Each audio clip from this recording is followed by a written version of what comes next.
Bago tayo magsimula mga kabayan, para sa mga matagal nang nag-aabang ng part 2 ng kwento ni Monica, gusto muna naming magbigay ng maikling paalala.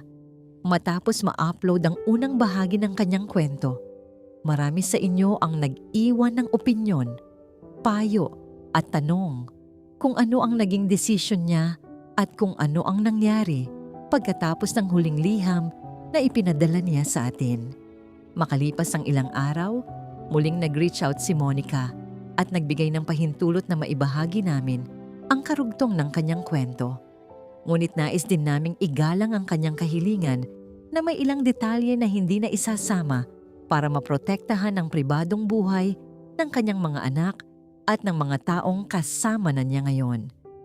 Kaya ang mapapanood at mapapakinggan ninyo sa part 2 ay batay lamang sa bahagi ng kwentong pinili niyang ibahagi sa atin.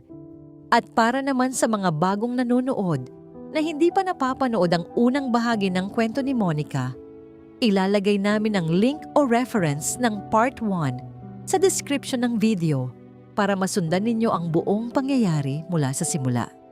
At ngayon, alamin natin kung ano ang nangyari matapos ang gabing nagbago sa buong buhay ni Monica. Dear Admin, noong gabing sinabi ni Amir na pwede akong manatili sa Pakistan, kasama siya at bubuo kami ng sarili naming pamilya. Hindi ako agad nakasagot. Tahimik lang akong nakaupo sa veranda habang nakatingin sa madilim na kalangitan. Nakapatong ang kamay ko sa tiyan ko at hanggang ngayon, hindi pa rin ako makapaniwala. 7 taon kong tinanggap na baka hindi talaga ako magkakaanak. 7 taon kong inisip na baka iyon ang dahilan kung bakit unti-unting lumayo si Ralph. 7 taon kong sinisi ang sarili ko. Tapos ngayon, sa panahong pinakagulo ang buhay ko at may ibang lalaki na sa tabi ko, saka dumating ang batang matagal kong ipinagdasal. Hindi ko alam kung matutuwa ako o matatakot. Tahimik si Amir habang nakaupo sa tabi ko. Hindi siya mapilit at hindi niya ako kinukumbinsi. Hinayaan lang niya akong mag-isip. Pagkalipas ng ilang minuto, marahan siyang nagsalita. Sinabi niyang hindi ko kailangang sumagot agad at gusto lang niyang malaman ko na hindi niya ako iiwan. Hindi ko alam kung bakit, pero mas lalo akong natakot sa narinig ko. Dahil sa unang pagkakataon, may taong hindi umaalis at hindi ako sanay doon. Kinabukasan, maaga akong nagising. Mabigat ang dibdib ko habang nakatingin sa salamin ng banyo. Tiningnan ko ang sarili ko at hindi ko maiwasang tanungin kung ako pa ba ito. Iyong Monica na umalis ng Pilipinas para iligtas ang marriage niya o yung Monica na ngayon ay nagdadalang tao ng ibang lalaki. Napaupo ako sa gilid ng kama at hindi ko na malayang umiiyak na pala ako. Hindi ko alam kung kailan ako nagsimulang mawala sa dating ako. Makalipas ang ilang oras, nagluto ako ng almusal gaya ng dati. Akala ko magiging awkward ang lahat pagkatapos ng nalaman namin, pero parang normal lang si Amir. Habang nagluluto ako, lumapit siya sa kusina at tahimik na naglagay ng isang baso ng orange juice sa harapan ko. Napatingin ako sa kanya at tinanong kung bakit. Hindi siya tumingin sa akin habang sumasagot. Sinabi niyang bawal muna ang kape. Nang tanungin ko kung bakit, simpleng sagot niya, para sa baby. Napatigil ako. Hindi niya sinabing problema. Hindi niya sinabing pagkakamali. Baby agad ang tawag niya. Parang totoo na agad sa kanya ang lahat. Hindi ko napigilang mapaluha. Napansin niya, pero mabilis akong umiwas at sinabing okay lang ako. Pero hindi talaga ako okay. Dahil habang tinatanggap na ni Amir ang bata, ako mismo hindi ko pa matanggap. Lumipas ang ilang araw. Hindi ko muna kinausap si Ralph dahil hindi ako handa. Hindi ko alam kung ano ang sasabihin ko. Hanggang isang tanghali habang naglilinis ako ng sala, biglang tumunog ang cellphone ko.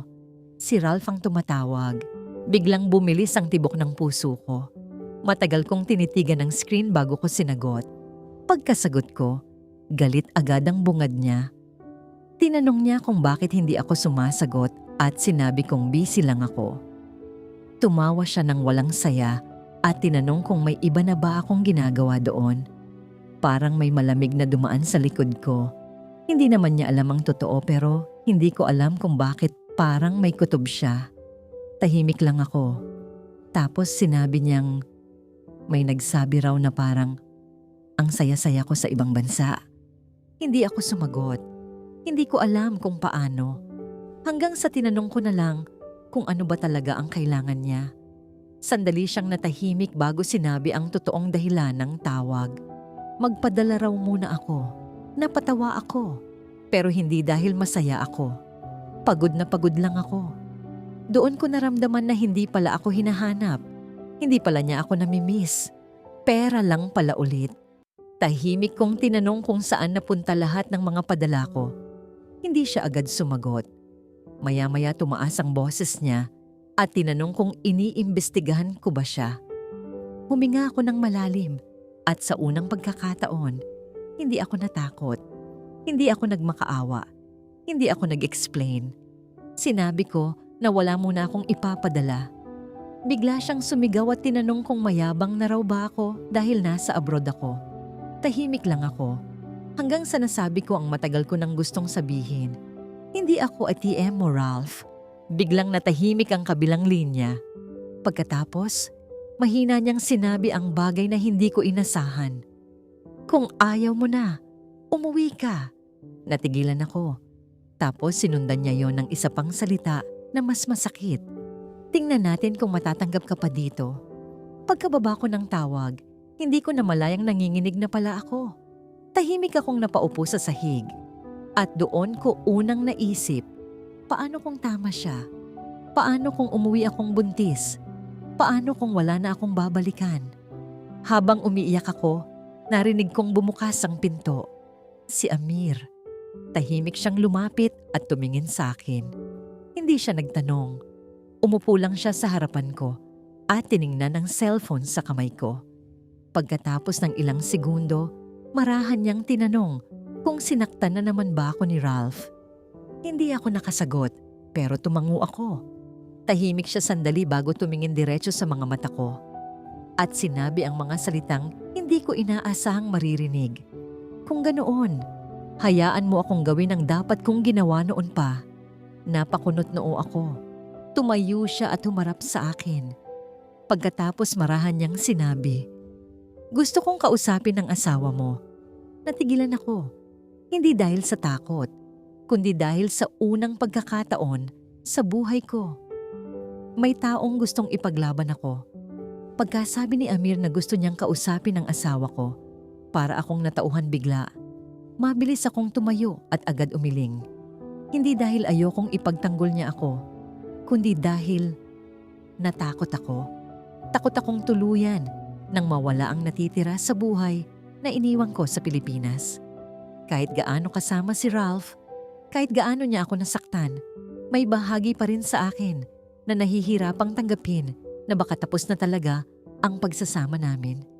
Sinabi ko kay Amir na huwag. Sabi ko hindi niya kailangan makialam dahil magulo na ang sitwasyon at baka lalo lang lumala. Tahimik lang siyang nakatingin sa akin. Hindi siya mukhang galit. Hindi rin siya mukhang nasaktan sa pagtanggi ko. Tumango lang siya at umupo ulit sa tabi ko. Pagkalipas ng ilang sandali, marahan siyang nagsalita. Hindi raw niya gustong kontrolin ang desisyon ko. Gusto lang daw niyang maintindihan ko na hindi normal ang paulit-ulit na nasasaktan at ginagamit. Kung pipiliin ko raw bumalik kay Ralph, hindi niya ako pipigilan. Pero kung pipiliin kong manatili, hindi rin daw niya ako iiwan. Hindi ko alam kung bakit, pero mas lalong bumigat ang dibdib ko. Dahil sa unang pagkakataon, may taong hindi humihingi ng kapalit. May taong handang manatili kahit hindi sigurado. Lumipas ang ilang araw. Tahimik lang ang bahay pero magulo ang isip ko. Tuwing umaga nagsusuka ako. Mabilis akong mapagod. At habang lumalaki ang takot ko, mas lalo kong nararamdaman na totoong may batang nabubuo sa loob ko. Hindi ko pa rin sinasabi sa pamilya ko. Hindi ko pa rin sinasabi kay Christy. Hindi ko alam paano. Paano ko sasabihin na umalis akong may asawa at babalik akong buntis ng ibang lalaki? Isang tanghali habang nagpapahinga ako sa kwarto, biglang tumunog ulit ang cellphone ko. Hindi si Ralph. Si Christy. Kinabahan ako. Pagkasagot ko, iba agad tono ng boses niya. Ate, okay ka lang ba? Napakunot noo ako. Bakit? Tahimik siya sandali. Tapos sinabi niya ang hindi ko inaasahan. Ate, pumunta dito si Kuya Ralph kagabi. Napaupo ako agad. Ano? Huminga siya ng malalim. Lasing. Biglang bumigat dibdib ko. Tuloy-tuloy siyang nagsalita. Ayon sa kanya, dumating daw si Ralph sa bahay namin ng gabi. Nagtatanong kung bakit hindi na ako nagpapadala. Galit na galit daw. Hanggang sa narinig daw ng kapitbahay na sumisigaw siya at sinasabing pinapabayaan ko na raw siya. Tahimik akong nakikinig, pero ang sumunod ang hindi ko kinaya. Ate, may kasama siyang babae. Parang may sumabog sa loob ng dibdib ko. Hindi ako agad nagsalita. Mahina akong tinanong, sigurado ba siya? Sabi niya oo. Hindi raw niya alam kung girlfriend o ano, pero halatang komportable ang babae sa bahay. At ayon pa sa mga kapitbahay, ilang buwan na raw nakikitang magkasama. Hindi ko alam ano ang naramdaman ko. Galit ba? Sakit? O pagod? Dahil sa totoo lang, parang wala nang nabasag. Parang matagal nang sira. Bigla kong naalala lahat. Lahat ng gabing lasing siya. Lahat ng perang nawala. Lahat ng pagkakataong ako ang umintindi. At habang ako nasa ibang bansa para iligtas kami, may iba na pala siyang buhay. Pagkababa ng tawag, matagal akong nakaupo lang. Hindi ako umiiyak. Nakatingin lang ako sa sahig. Hanggang narinig kong bumukas ang pinto. Si Amir. Napansin agad niyang may mali. Lumapit siya at naupo sa harapan ko. Tinanong niya kung ano nangyari. Hindi ko alam bakit. Pero sa pagkakataong yon, sinabi ko lahat. Tungkol sa babae. Tungkol sa sinabi ng kapatid ko. Tungkol sa pakiramdam na parang wala na pala talaga akong babalikan. Tahimik siyang nakinig. Pagkatapos kong magsalita, hindi siya agad nagsalita. Marahan lang niyang hinawakan ang kamay ko at sinabi, Monica, maybe you are still holding a marriage that already ended a long time ago. Napatingin ako sa kanya, masakit marinig, pero sa unang pagkakataon, parang may parte sa akin na gustong maniwala. Kinagabihan, hindi ako makatulog. Tahimik lang akong nakaupo sa veranda. Hanggang may pumasok na tawag. Unknown number. Nung una hindi ko sasagutin, pero may kutob ako. Kaya sinagot ko. Tahimik sa kabilang linya. Hanggang may nagsalita. Boses ng babae. Mahina, pero malinaw. Ikaw ba si Monica? Nanlamig buong katawan ko. Tahimik lang ako. Tapos nagsalita ulit siya. Ako ang kasama ni Ralph. At gusto kitang makausap. Pagkarinig ko sa boses ng babae sa kabilang linya, para akong natigilan. Hindi ako agad nakasagot. Tahimik lang ako habang nakahawak sa cellphone at pakiramdam ko may kung anong mabigat na katotohanan ng paparating. Ilang segundo kaming parehong walang imik hanggang siya na ulit ang nagsalita. Mahina ang boses niya pero malinaw. Sinabi niyang hindi raw siya tumatawag para makipag-away. Gusto lang daw niya akong makausap bilang babae sa kapwa babae. Hindi ko alam kung bakit, pero lalo akong kinabahan. Tinanong ko kung sino siya. Huminga muna siya bago nagsalita. Sinabi niyang matagal na raw silang magkakilala ni Ralph. Noong una raw hindi niya alam na may asawa ito. Ang pagkakakilala raw sa kanya ni Ralph ay hiwalay na at matagal nang wala ang asawa sa buhay niya. Nasa abroad na raw ako at pareho na raw kaming may kanya-kanyang buhay.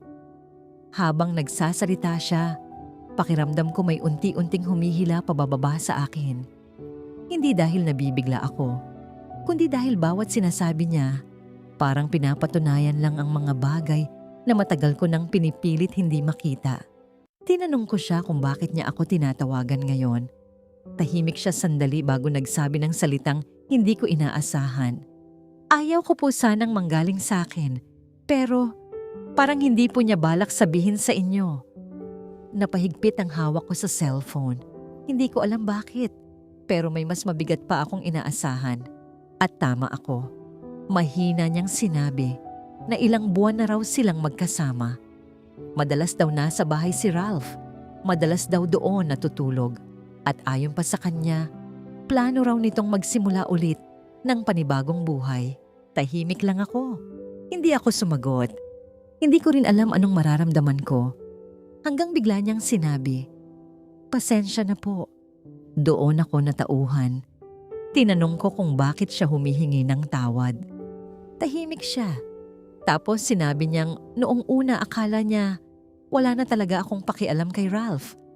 Pero nang makita raw niyang may mga padala akong pera at narinig niyang may mga tawag akong hindi sinasagot, doon niya na-realize na may hinihintay pa palang asawa si Ralph sa ibang bansa.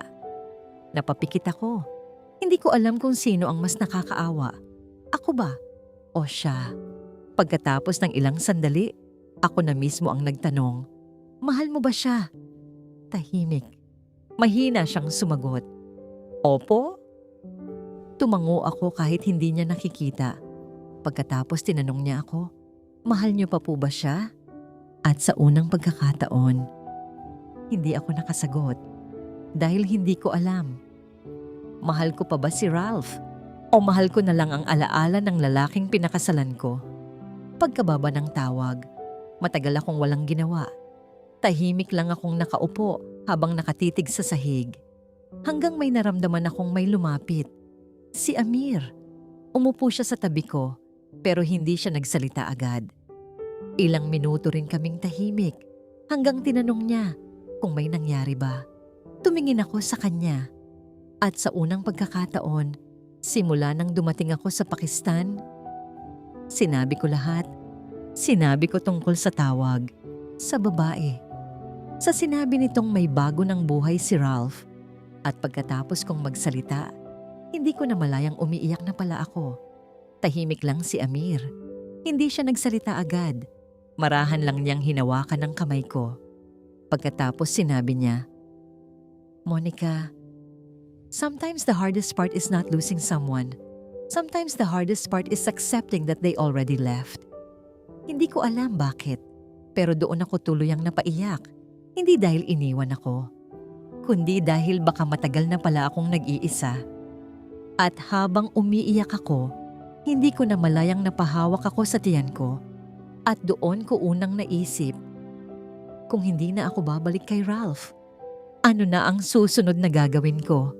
Pagkatapos ng tawag ng babaeng kasama ni Ralph, pakiramdam ko may tahimik na bahagi sa loob ko na tuluyan ng bumigay. Hindi ako sumigaw. Hindi ako nagwala. Hindi ko rin hinanap si Ralph para makipag-away.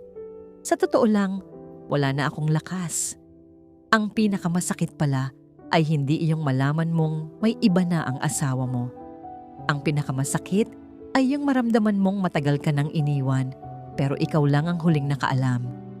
Nang gabing iyon, matagal akong nakaupo sa veranda habang malamig ang hangin at tahimik ang buong bahay.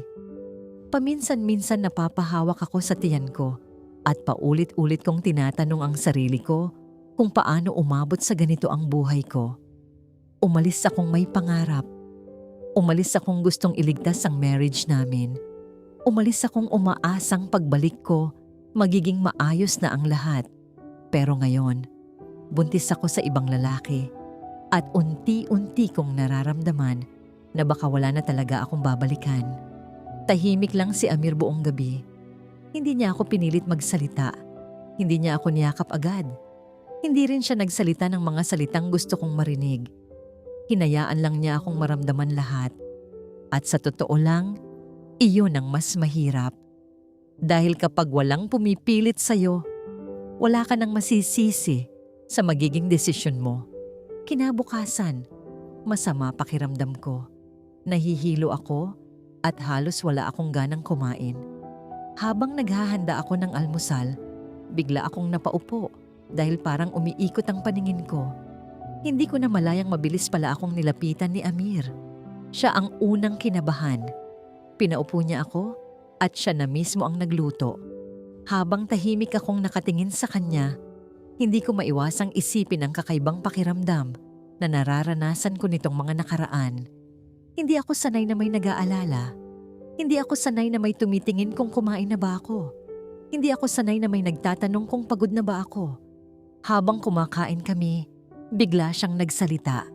Sinabi niyang gusto niyang magpatingin ako sa doktor para masigurong maayos ang pagbubuntis ko. Noong una tumanggi ako. Sabi ko, baka mahal at ayoko munang gumastos. Pero seryoso siyang tumingin sa akin at sinabi niyang hindi ko kailangang isipin iyon. Ang kailangan ko raw isipin ay sarili ko at ang bata. Hindi ko alam bakit. Pero doon ako natulala. Ilang taon akong sanay na ako ang nagdadala ng problema. Ako ang nag-a-adjust. Ako ang naghahanap ng paraan. Bigla akong nahiya sa sarili ko dahil hindi ko maalala kung kailan huling may nagsabi sa akin na pwede akong magpahinga. Pagdating namin sa klinik, mas lalo akong kinabahan. Habang naghihintay kami, hindi ko mapigilang mag-isip. Paano kung mali ang resulta? Paano kung mawala ang bata? Paano kung ito na lang ang natitirang bagay na hindi pa nawawala sa buhay ko? Tahimik lang si Amir sa tabi ko, hanggang tawagin pangalan ko. Pagpasok namin, maayos naman ang check-up. Tinanong ako tungkol sa cycle ko, sa pagod, sa kinakain ko. Tapos may ilang test na ginawa. Habang hinihintay ang initial assessment, hindi ako mapakali. Maya-maya, ngumiti ang doktor. Sinabi niyang mukhang maayos naman ang kondisyon ko, pero kailangan kong mag-ingat at bawasan ang stress. Stress. Napangiti ako ng mapait. Parang gusto kong sabihin na kung pwede lang alisin sa katawan ng pagod ng 7 taon, matagal ko nang ginawa. Paglabas namin ng klinik, tahimik lang ako.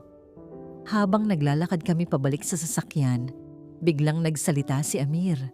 Tinanong niya ako kung natatakot pa rin ba ako. Matagal akong hindi sumagot. Hanggang sinabi ko ang totoong nasa isip ko. Natatakot ako hindi dahil buntis ako.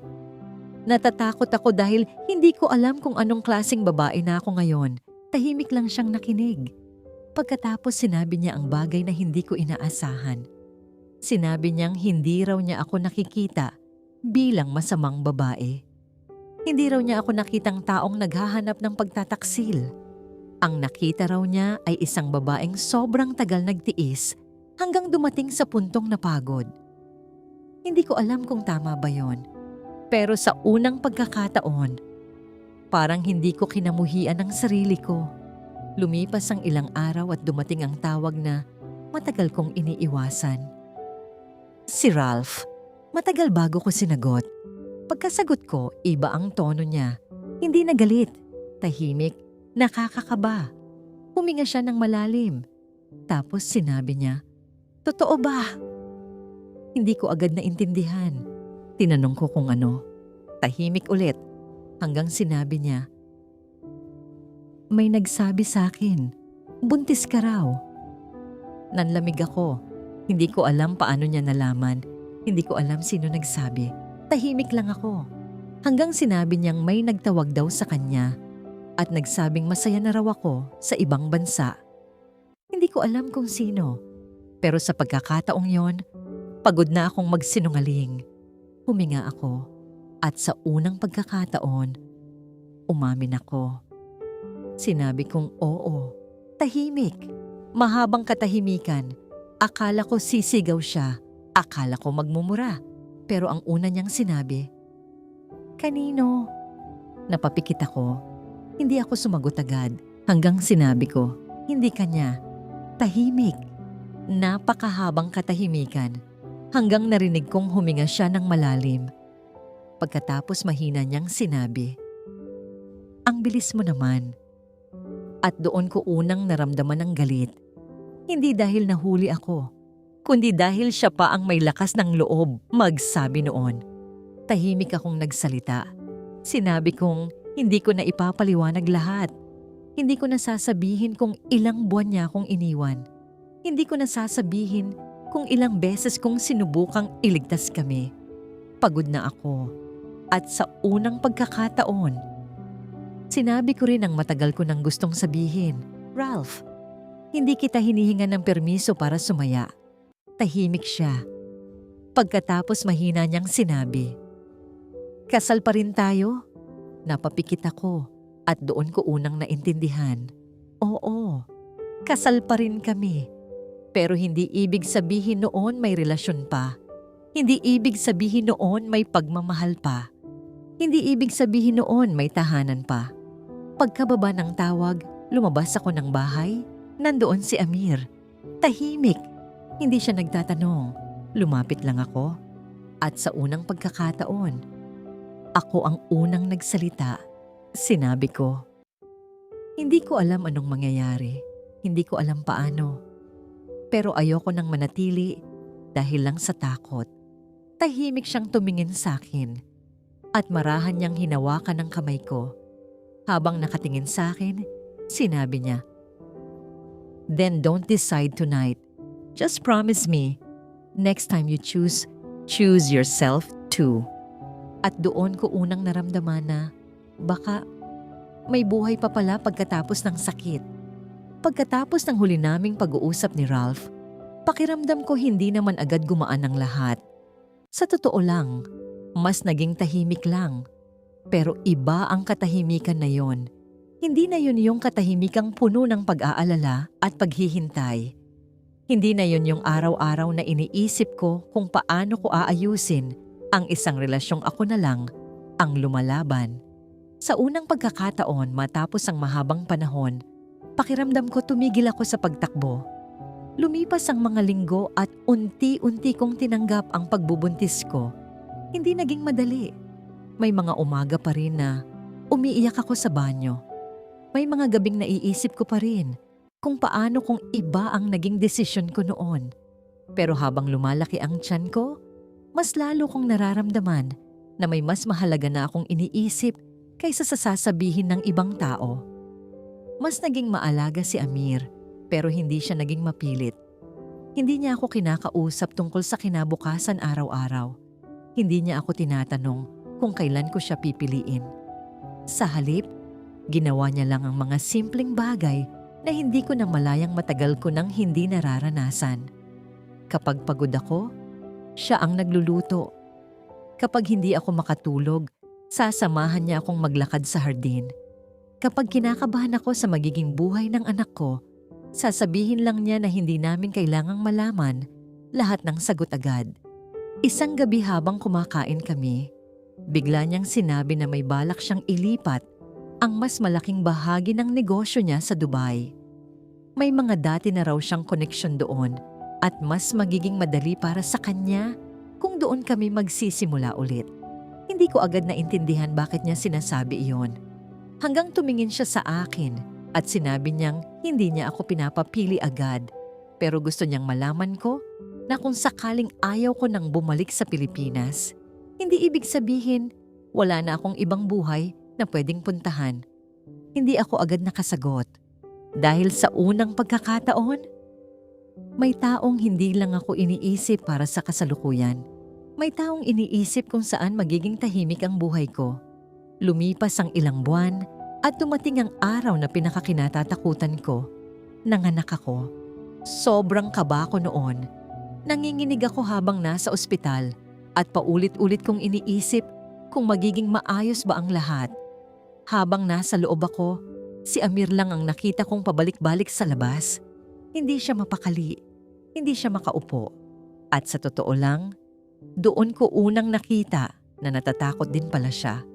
Makalipas ang ilang oras, narinig ko ang unang iyak, tapos sumunod ulit. Napakunot noo ako. Napatingin ang nurse sa akin at ngumiti.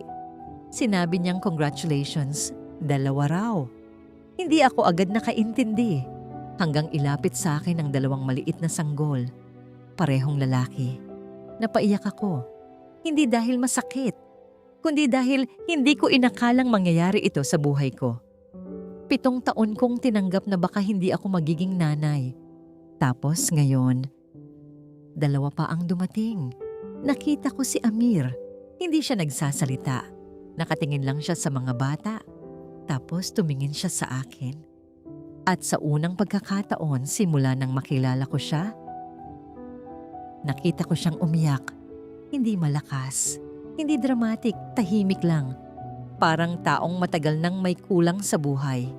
Lumipas ang mga buwan at hindi na ako umuwi sa Pilipinas. Hindi dahil galit ako. Hindi dahil tumatakbo ako. Kundi dahil sa unang pagkakataon, pinili kong huwag bumalik sa lugar na ako lang ang lumalaban. Hindi naging madali ang legal na sitwasyon namin. Kasal pa rin ako sa papel. Maraming proseso. Maraming hindi agad naayos. Pero hindi na yun ang sentro ng buhay ko. Lumipat kami sa Dubai. Unti-unting lumawak ang negosyo ni Amir doon at mas naging maayos ang buhay namin. Hindi marangya noong una pero payapa. Habang lumalaki ang kambal, mas lalo kong naiintindihan na may mga desisyon sa buhay na hindi agad tama o mali. May mga desisyon na ginagawa ng taong pagod na at may mga desisyon na ginagawa ng taong natutong piliin ang sarili. Ngayon, paminsan-minsan na lang kami bumiyahe. Minsan Europe, minsan ibang bahagi ng Middle East, minsan simpleng bakasyon lang kasama ang mga bata. Pero sa bawat biyahe, may isang bagay akong napapansin. Hindi na ako nagmamadaling umuwi. Hindi na ako natatakot tumingin sa salamin. At hindi ko na tinatanong ang sarili ko kung karapat-dapat ba akong sumaya. Hindi naging perpekto ang naging simula namin ni Amir. Hindi rin ako proud sa lahat ng naging desisyon ko. Pero natutunan kong ang pagkakamali at pagod ay hindi ibig sabihin tapos na ang buhay. Minsan, simula pa lang pala yun. Minsan naiisip ko pa rin si Ralph. Hindi galit na galit, kundi tahimik na lang. Parang lumang bahay na minsan mong tinirhan, pero hindi mo nababalikan. At kapag tinatanong ako ngayon kung nagsisisi ba ako, ang sagot ko, hindi ko alam, pero alam kong masaya ako. At sa ngayon, iyon muna ang pipiliin ko. Hanggang dito na lamang po ang nais kong ibahagi sa aking kwento bilang OFW. Pinili ko pong dito na tapusin ang aking kwento bilang paggalang at pagprotekta sa pribadong buhay ng aking mga anak. Lubos na gumagalang mo, Monica. Isa ito sa mga kwentong siguradong hahati ng opinyon. May mga magsasabing mali ang naging desisyon niya. May mga magsasabing hindi dapat ipinagpalit ang kasal. At may iba naman na makakaintindi kung gaano kahirap manatiling buo kapag matagal ka nang mag-isang lumalaban. Hindi natin kailangan sangayunan lahat ng naging desisyon ni Monica para maintindihan ang pinagdaanan niya. Ang totoo, walang nakakaalam kung gaano kabigat ang isang relasyon kapag ikaw na lang ang kumakapit. Walang nakakaalam kung gaano kahirap maging OFW na habang bumubuo ka ng pangarap para sa pamilya mo, ikaw naman ang unti-unting nauubos. Hindi naging perpekto ang naging simula ng panibagong buhay ni Monica. Hindi rin naging madali ang mga desisyong ginawa niya. Pero sa dulo ng lahat ng sakit, pagod, pangungulila at pagkakamali, dumating din siya sa lugar kung saan muli niyang naramdaman ang katahimikan. At matapos ang mga taong inakala niyang hindi na siya magiging ina, dumating pa ang biyayang hindi niya inaasahan. 2 malulusog at gwapong anak na lalaki na ngayon ay sentro ng mundo niya. At oo, kahit may agwat man ang edad nila ni Amir, pinatunayan ng buhay na hindi edad ang sukatan ng pag-aaruga, respeto at kapayapaan ng loob. Sa mga larawang pinili niyang ibahagi at sa mga huling mensaheng ipinadala niya sa amin, masaya raw ang buhay nila ngayon. Hindi man marangya sa umpisa, pero payapa. Paminsan-minsan ay nagtatravel sila bilang pamilya, bumabawi sa mga panahong puro trabaho, pagod at pag-iyak ang laman ng buhay niya noon. At siguro iyon ang isa sa mga tahimik na paalala ng kwentong ito. Minsan ang buhay, hindi ibinabalik sa atin ang mga nawala. Pero minsan, binibigyan tayo ng panibagong simula. Mga kabayan, kayo naman ang tanungin namin. Kung kayo ang nasa sitwasyon ni Monica, pipiliin niyo rin ba ang panibagong buhay kahit hindi perpekto ang naging simula? O pipilitin niyo pa ring iligtas ang relasyong matagal nang kayo na lang ang lumalaban? I-comment ninyo ang inyong opinyon. Gusto naming marinig ang pananaw ng bawat isa sa inyo. At gaya ng lagi naming tanong sa inyo mga kabayan, gusto rin naming malaman kung saan ninyo pinapanood ang videos natin. Kayo ba ay nasa Hong Kong, Saudi, Dubai, Qatar, Singapore, Taiwan, Canada, Europe, barko, o baka naman nasa Pilipinas habang nanonood? I-comment ninyo ang bansa o lugar ninyo para mabati namin kayo sa mga susunod naming videos. At kung gusto ninyo pa ng isa pang kwento na puno ng pag-ibig, paghusga ng tao, at isang relasyong hindi rin inaasahan ng marami, panoorin ninyo ang isa pa nating uploaded video na pinamagatang Byuda, Ginagabi-gabi ng Boy. Iba naman ang kwentong ito mga kabayan. Isang byuda na dating asawa ng OFW na muling natutong magmahal sa panahong akala niya tapos na ang lahat.